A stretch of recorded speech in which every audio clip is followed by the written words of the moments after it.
Hello, everyone. Today, I am going to guide you through the simple and easy process of how to make squint your eyes meme images.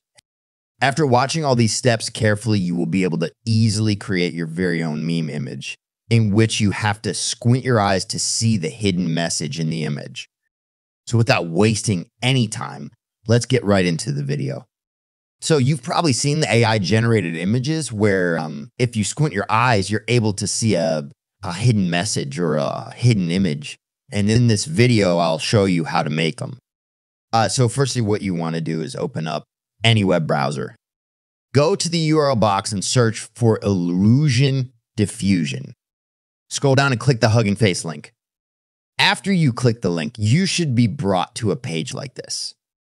In the drop image section, insert an image that you want to be turned into an AI.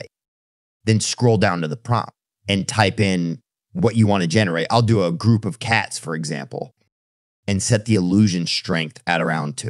From my experience, if it's too high, it will start looking unrealistic. Then click run and your image should start generating. So this is your final result. You can also do the same thing with an image.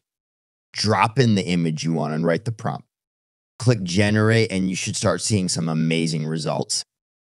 So this was how you can make your very own AI generated squint image. If you found this video informative, then hit the thumbs up and subscribe for future videos.